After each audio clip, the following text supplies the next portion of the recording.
Hello and welcome again to Grieving Voices. If you've been here before, and if this is your first time listening, thank you for being here. Today, my guest is Ann Jacobs, and this is actually a follow-up episode to just check in and see how she's doing. We had originally recorded in early February of 2020, kind of at the start of COVID-19. And that episode actually didn't air until April 6th.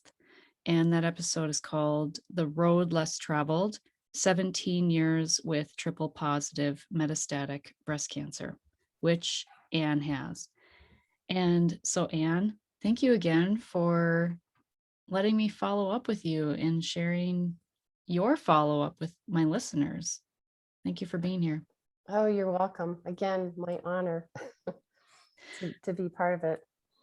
Yeah, so lots changed for a lot of people since we originally recorded. And what I want to give you an opportunity to share really is how COVID impacted you on top of having cancer. And we'll get into all sorts of good stuff, I'm sure. But what is the update that you would like to share?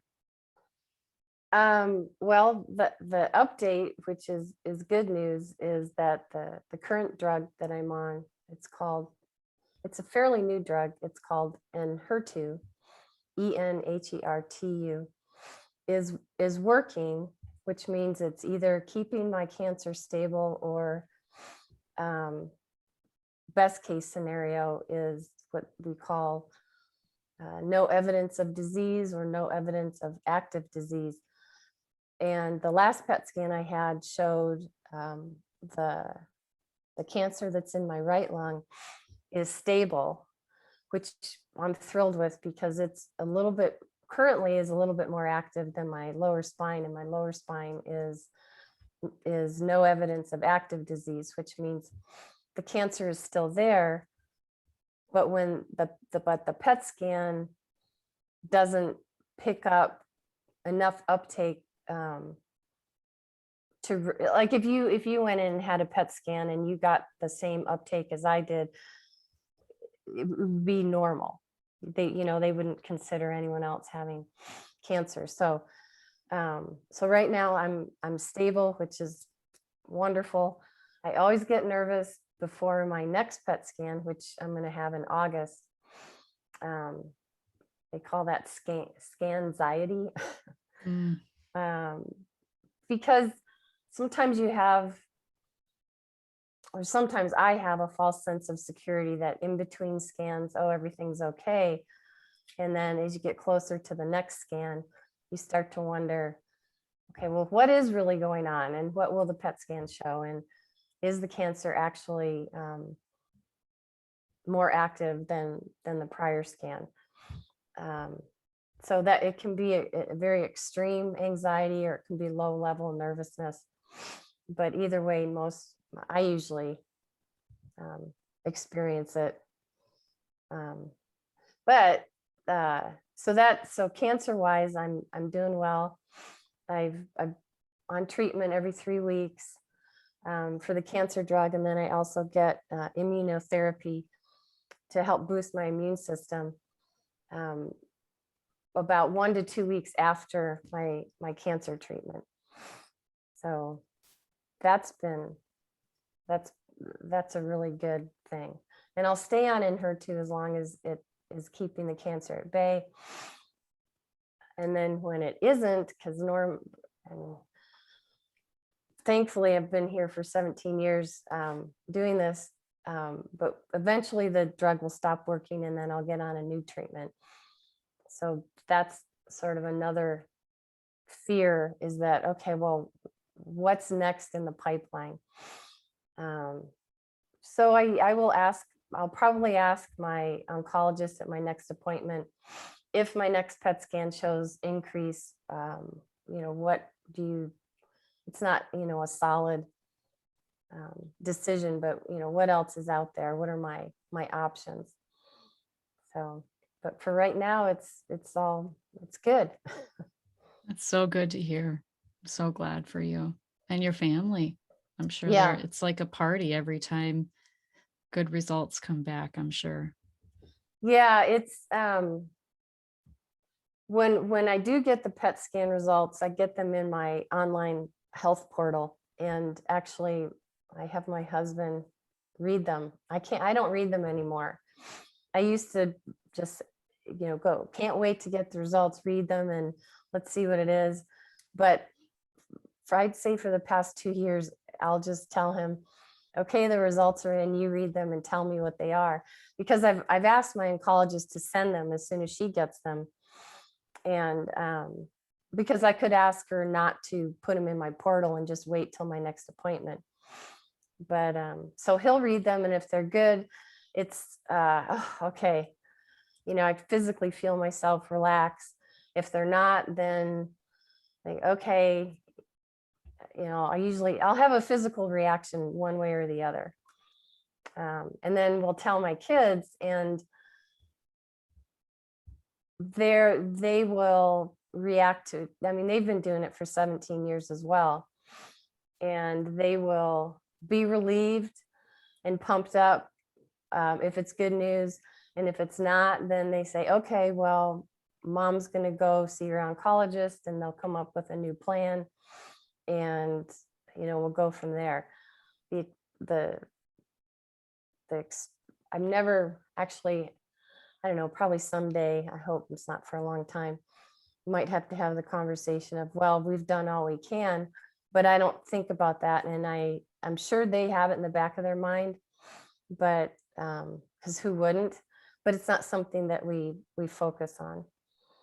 So that's it's kind of like uh, when the PET scan results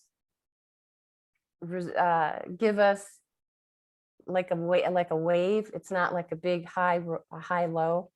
It's just kind of in the middle of, okay, yes, it's good, or no, it's not. And then, either path, you take either path to, okay, I'm going this way to the left, or I'm going this way to the right. So, So you get these wonderful results in the middle of a pandemic. And I'm curious how the pandemic has impacted really probably your mindset in a lot of ways, I'm sure. Or, yeah, I guess in what ways has the pandemic affected you? in the beginning, not too much, because I have to be careful anyway, because my immune system's compromised. So I was wearing masks on airplanes before the pandemic. I was washing my hands like crazy before the pandemic. I was, doing all of that, picking and choosing, who I could be around, when I could be around people, and that kind of thing. But as time went on, um, it became I kind of probably joined the rest of the world who wasn't used to living like that, because um, I really resented having to wear a mask. As soon as I would walk out of a store, I would rip the thing off. I didn't wear my mask outside because with I have half of a right lung that works. So if I had it on too long, it just affected my breathing. So as soon as I get outside, I just rip the thing off, because I just resented another rule that I had to follow, that I had no control over. So in that, it was a balancing act. Things in our house kind of were the same. My husband he works for himself. So he and his assistant worked out their routine, at work. But he got up every day and went to work. So it felt, inside the house, it felt normal. But then when I'm home alone, I could go out and walk. I'd be outside with the dogs, but if I wanted to go anywhere, maybe I couldn't. The things that, if I wanted to go lose myself in TJ Maxx, for an hour just looking at stuff, I couldn't do that. I couldn't do the things that I would normally use to escape. Um, the I don't know, like, to get back to doing things that maybe regular people do. So that became pretty hard. And then I couldn't see my mom. I finally saw my mom earlier this month. I hadn't seen her about a year and a half. That was pretty hard. We talked every day, but not being able to know that she could fly out or I could go see her, that was actually really hard because that was part of my life. We would see each other 2, 3, 4 times a year, depending on my health and her health. So in some respects, I felt like I was holding my breath, probably like everybody else, and you hunker down and you do what you have to do. In other respects, I'm sure it was like another added layer or two of constriction. And so I resented that. And I had to figure out like another way or a way to deal with another restriction, another thing that I had to conform to health-wise. So that became a little challenging for me. Well, unfortunately, things have opened up a little bit, Yes. but it's at this time of recording in towards the end of June here, it's kind of sounding ominous again a little bit with this other variant. And yeah, so I guess we'll all see, right? What Yeah. happens. Yeah. And I think, if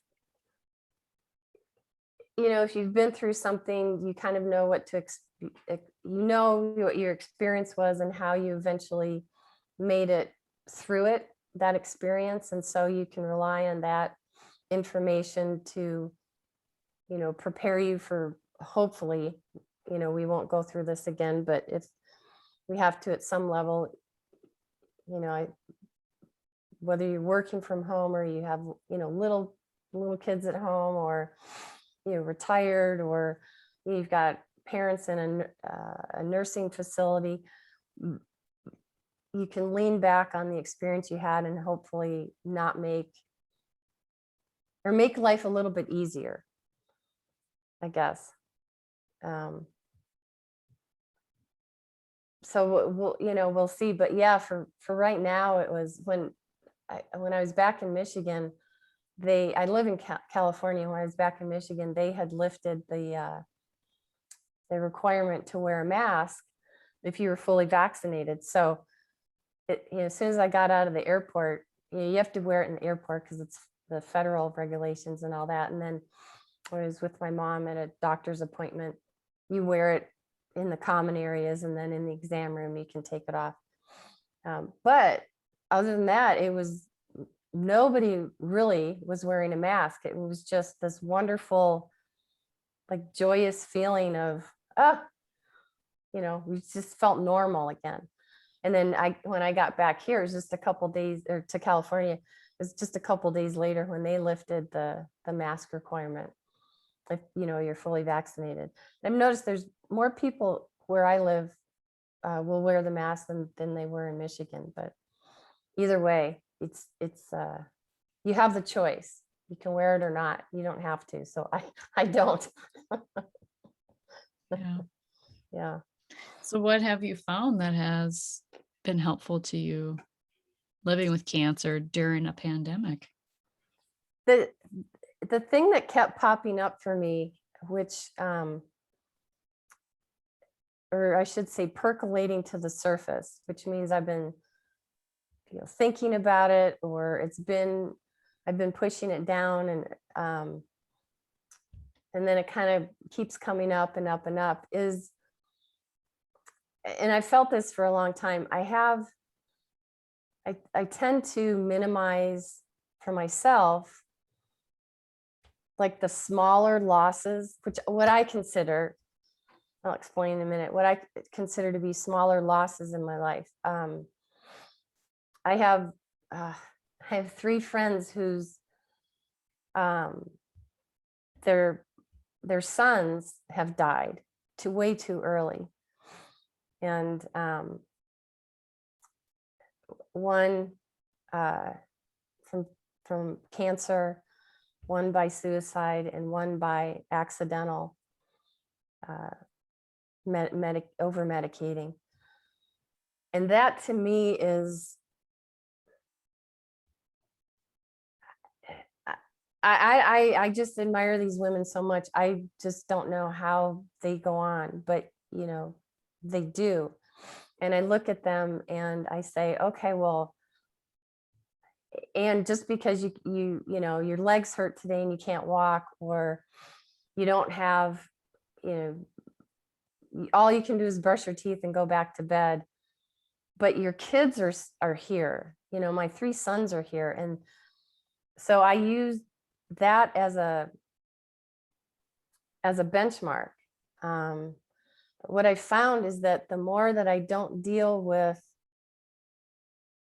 and sometimes I'm even embarrassed to say, like, I consider them to be insignificant, because the loss of a child, I just can't even imagine.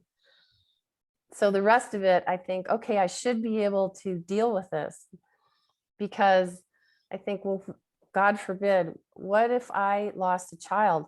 Then I would say I would give anything back. Yes, I will live with neuropathy in my, like, from my feet up to my, hip bone. I'll live with that, no problem. I just want my son back.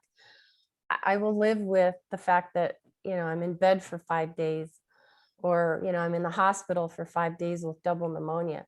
Like, I could do anything, or I would do anything. And I know they would too. So it's this, this, I don't know if you call it push pull me, but I've had to realize that it's okay for me to grieve what I consider the smaller losses, and to pay attention to them and recognize them. And because if I don't, they all pile up, and then I become, I'm tired because I'm not sleeping well.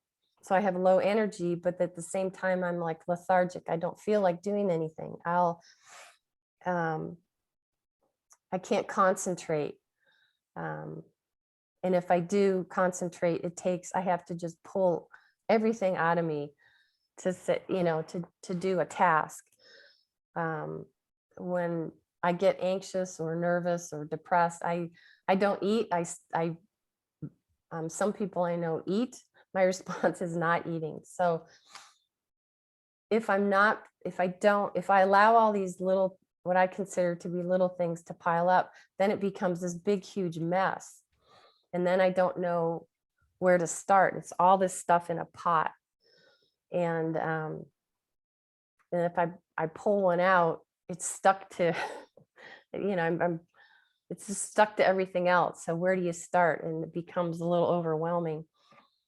And then I might, react emotionally when, or too emotional when it doesn't warrant it. Like, I might become too sad or too angry. And then I know, okay, something else is going on.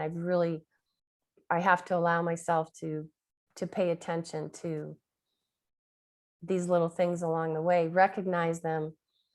And for me, knowing that they're not going to go away, and I'll probably feel the same thing, next month. But if I don't allow myself that ability to touch them, to feel them, and I'm talking about the losses, and that's what it feels like to me. Pick it up, hold it. All right. Again, because I've talked about it, they're like unwanted house guests. Okay, this is what I can't do, but what can I do?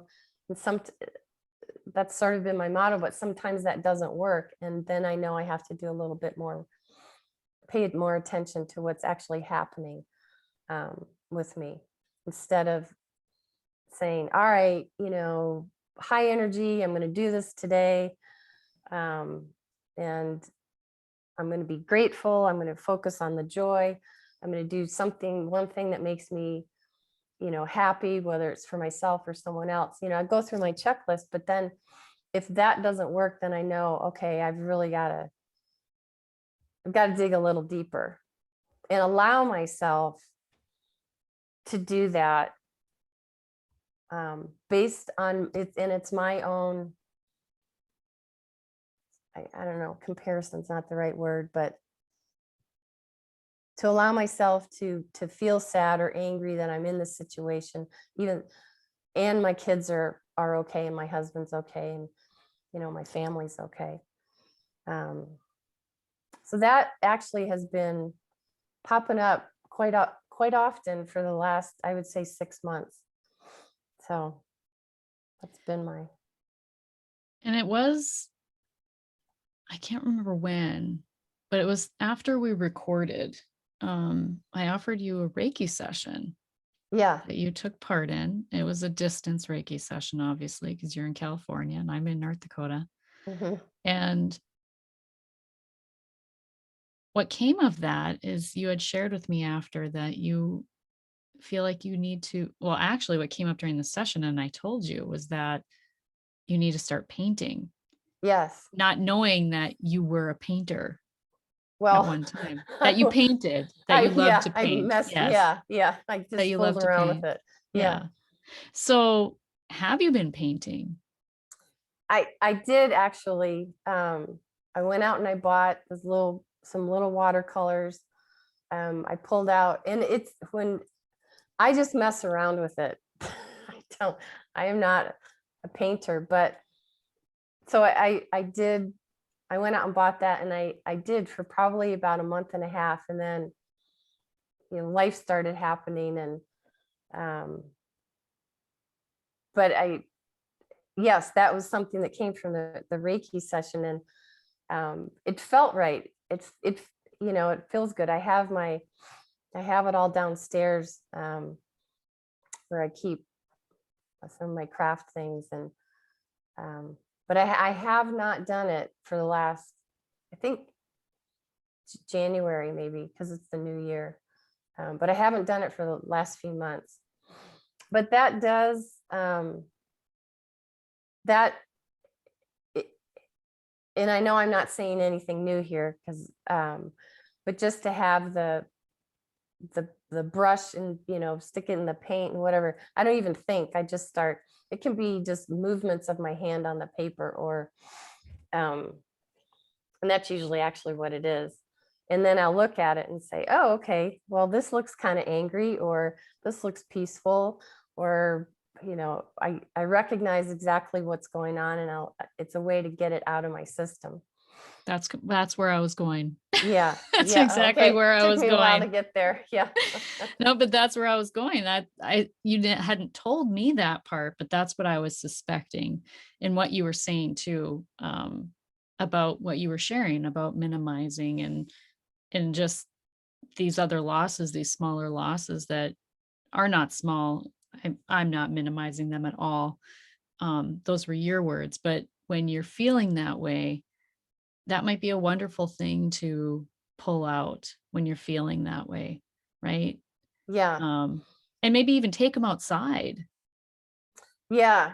you know? Yeah. That would be that would be good a good thing. And I was actually, I'm I'm headed back to Michigan for about 3 weeks, and I was thinking, well, I could take it with me, and um, just have them out, because and just walk by, or but I can do that at home as well. Um, but yeah, it's a good way to just either consciously or subconsciously get the feelings out.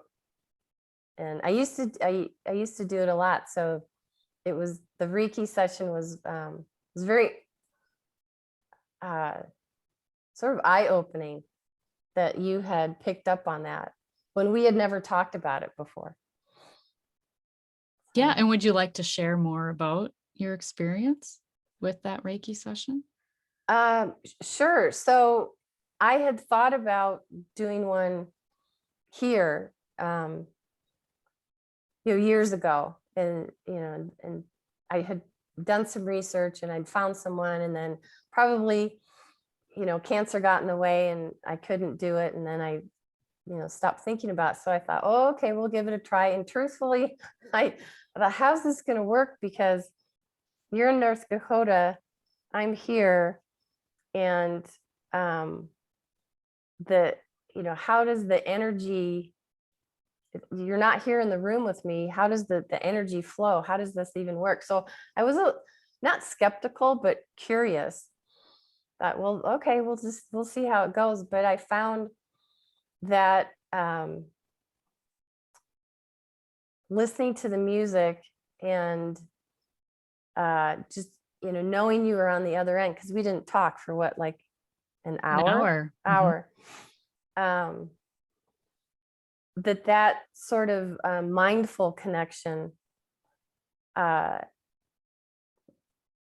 it made a difference. So I kind of, in a way, I had my eyes closed, I was laying down, and I thought, well, Victoria's in North Dakota, but what if she was like right here? And I have my eyes closed, because it's something, when I get MRI, I'll segue a little. When I get MRIs, I close my eyes in the machine, and I just picture, okay, my eyes are closed. I'll just pretend that I'm by a lake, or I'm in the river, in a near a river. It's usually water. Um, so I do this visualization. So I thought, well, all right, I'll just pretend you're here in the room, and how would I be feeling? What would that look like anyway? So doing that made this, I guess, the energy connection. And then afterwards, I was I felt more focused, um, or in tune to what was going on with me. I felt more at peace, um, a little more energized, because I felt at peace. I didn't have the heavy weight of my anxiety or dread. And I mean, and I do feel that, like, as a weight on me. So it felt freeing, it felt open. And I kept that feeling probably for a month and a half. And then, real life happens and just kind of piled on again. But um, I found it, I thought, okay, well, this would be a good tool I have to consciously add this into and make time for this, because it was more effective, honestly, than I thought it was going to be. Um, but I also realized that the long distance, I had to, like I said, I had to maybe work a little bit harder to make that connection. Because when someone's in the room with you, you feel their energy, you feel their presence and all that. So I had to just um, coordinate that with what was happening. And after I did that, it wasn't that hard, because again, I'm laying down and listening to the music, and I'm kind of doing my work and you were doing your work. So somewhere between North Dakota and California, they connected. Well, that just speaks to the power of the mind, right? And Right. our intention. And in a in a Reiki in a Reiki session, there is nothing that anyone needs to do. Like the client, like you, there was nothing you would have had to do but Right. be open to receive.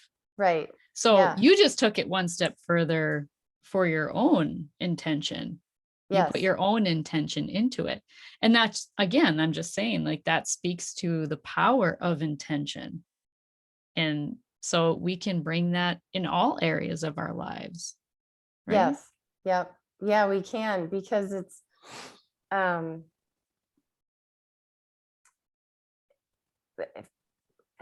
it takes, so for me, the to live with intention is, um it's almost like it's a gift, because I can only do it. I can't do it fully as I would like to.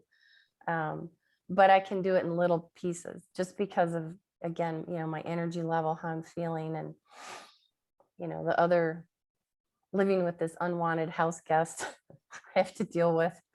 Um, and so I'm I'm kind of, and that I guess also is part of, what I call some of my smaller losses, is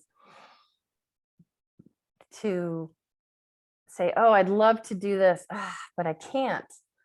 Literally, I can't physically, you know, finish something that I might want to pursue. So I have to do it in little bits and pieces, knowing that I'll never get to the end result that I might be able to if I didn't have cancer. Um, so it's,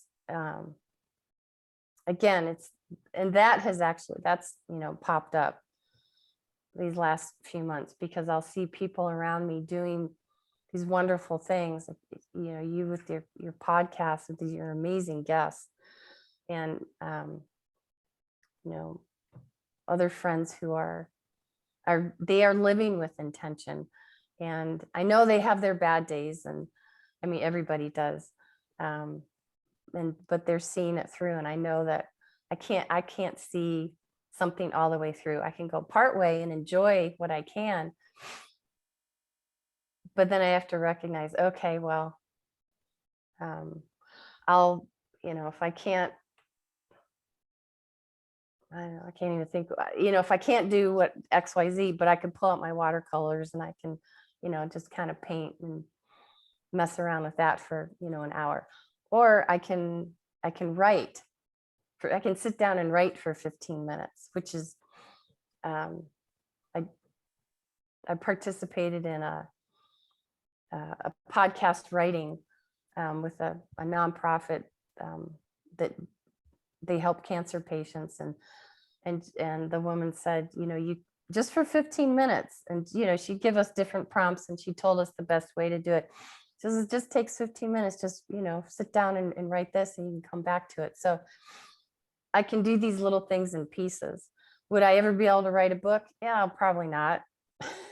Would I ever be able to, paint, learn how to really paint? Probably not, but this is what I can do. So it's that balance of,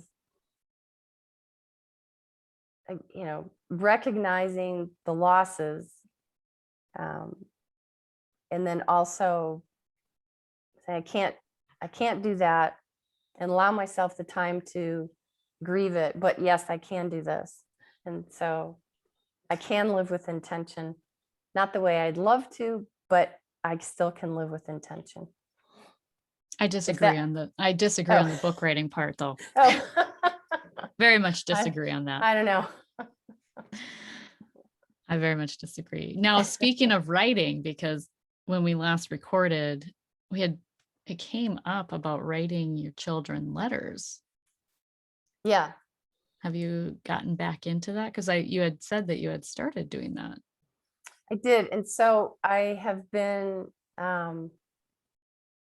gotten to the point where I'm writing,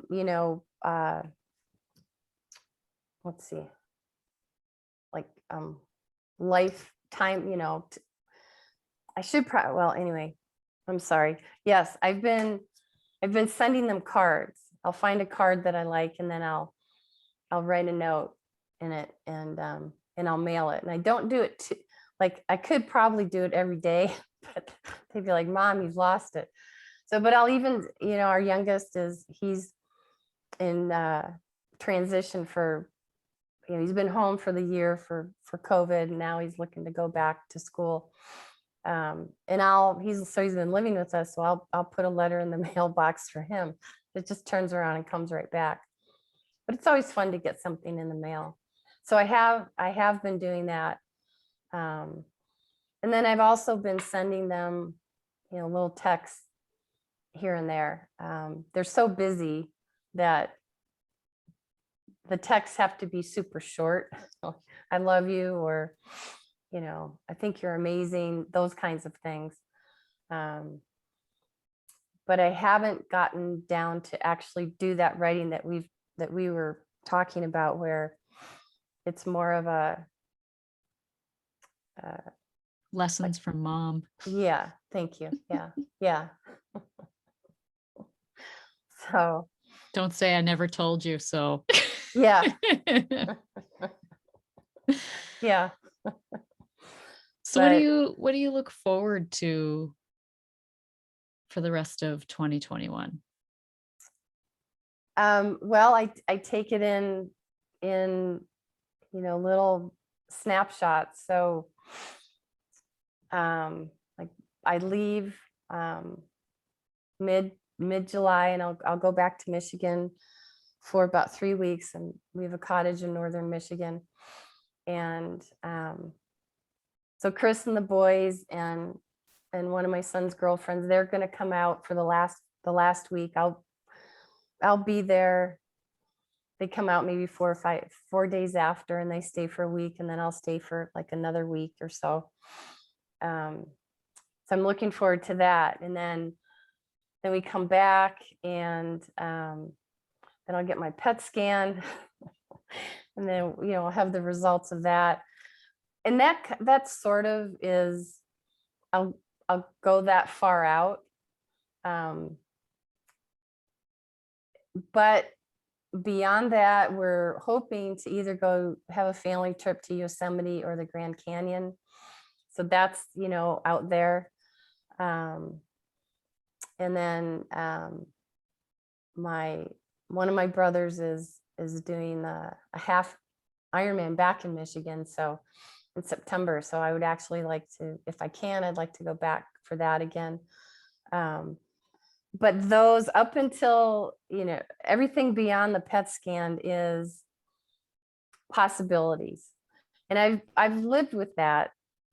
So that's not, thankfully again, for the last 17 years. So that's not a new feeling, and that's not a new way of living for us. It's like, well, if I'm feeling good, then we'll do this. If I'm not, then we won't. So we've either postponed or had to cross off, many different things to do as a family. But I'm hoping, because I am feeling pretty good, but I'm hoping that we can get those, participate in those things. And then comes, Thanksgiving, which is the boy, they love Thanksgiving, and then there's Christmas, and, everything in between. So I always look forward to those times, because I know they're going to be home. My mom might be able to come out. So I have the for sures, the possibilities, and then the maybes, the dangling ones. So that kind of keeps me going. And as you get closer to each one, like as soon as I get the PET scan results, then I'll know what the rest of the year can look like for me. So it's like living in 2 or 3 month chunks at a time. I don't really have the luxury of, I can plan, but I don't know if it's going to happen, past August. But then again, it goes back to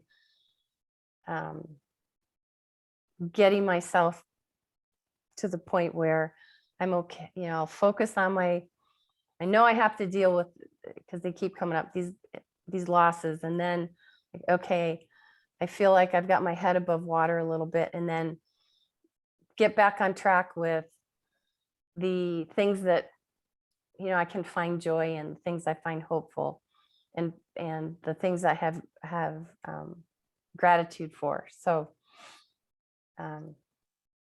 it's a little slower process this time around.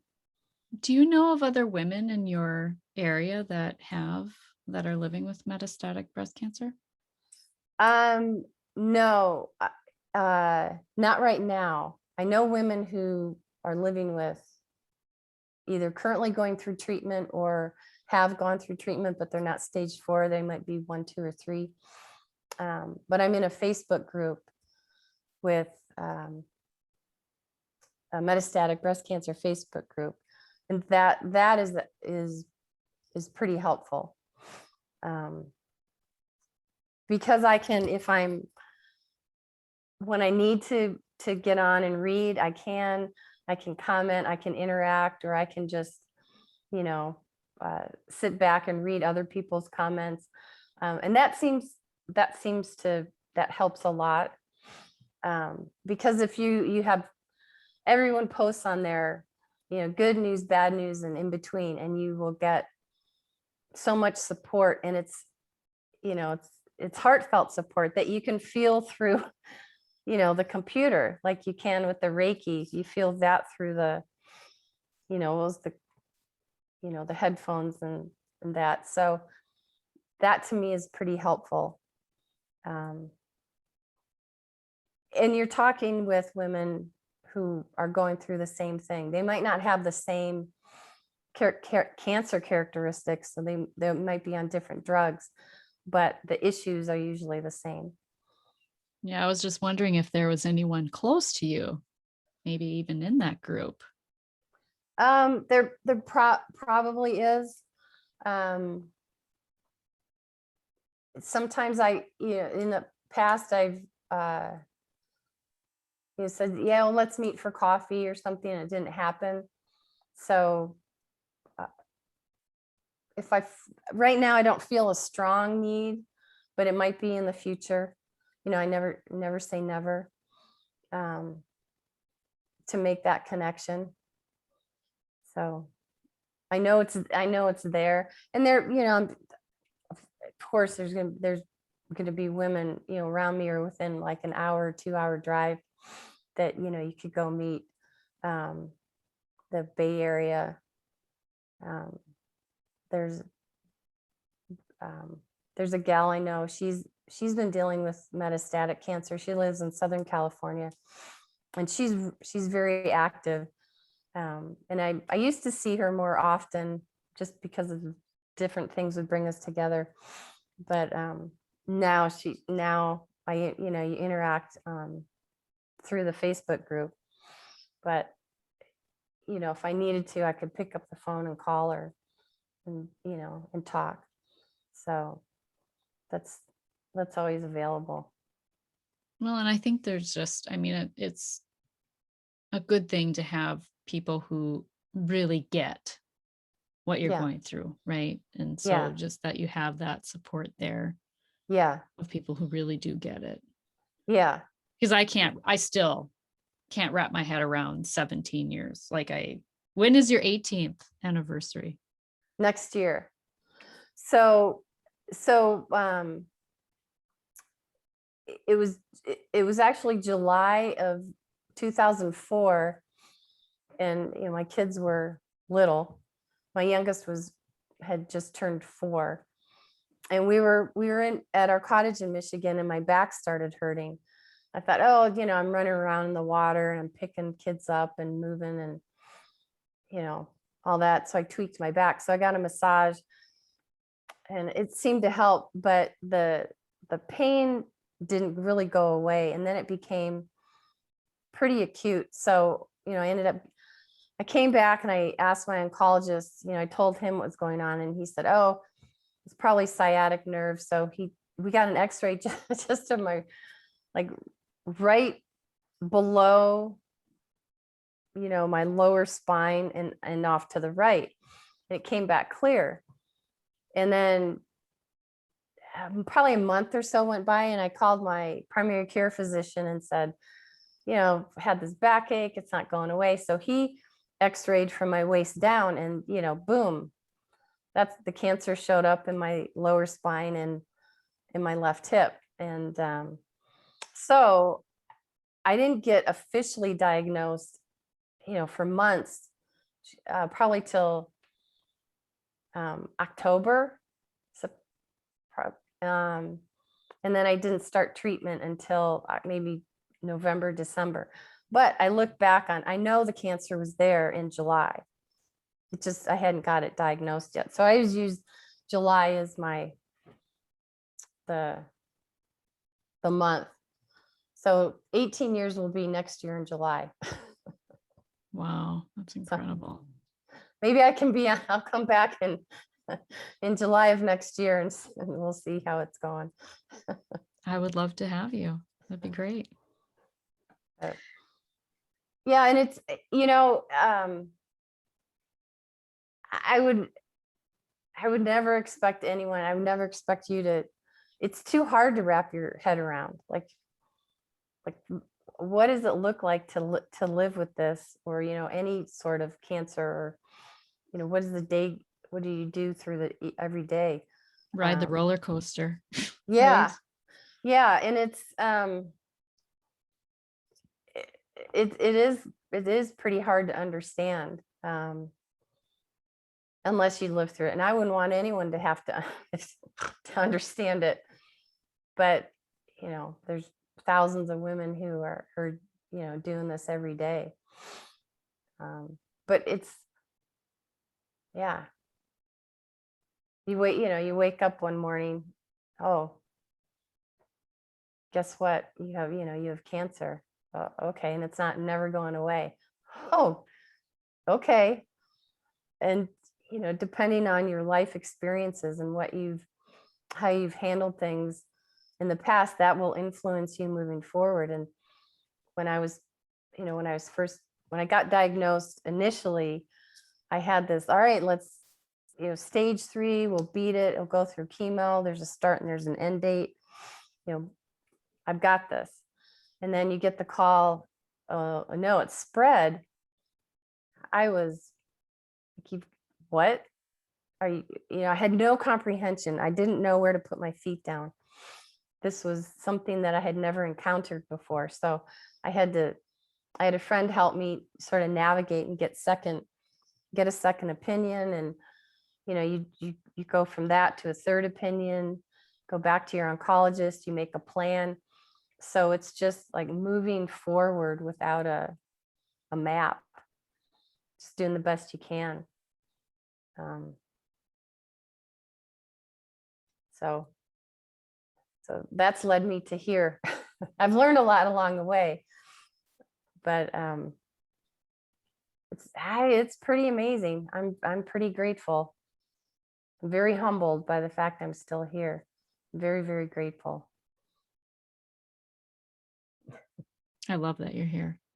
And I love that our paths have crossed, and we will continue to do these follow-ups as long I as appreciate it. As long as my podcast exists. So, well, you've had, like I alluded to earlier, you've had some pretty amazing guests. I was thinking, God, why does Victoria want to talk to me? These other people are just, I mean, I haven't gotten through all of your podcasts yet, because sometimes I'll go back and I'll re-listen to, some of them. Oh, what did he or she say? But just, you've had some really impactful conversations. oh, there's so many more to come. I bet. Yeah. I bet. Yeah. Is there anything else you would like to share today? I can't think of anything, except I guess to reiterate what I'm learning, or I'm allowing myself to just deal with what I consider the smaller losses, so that I can have a more peaceful existence.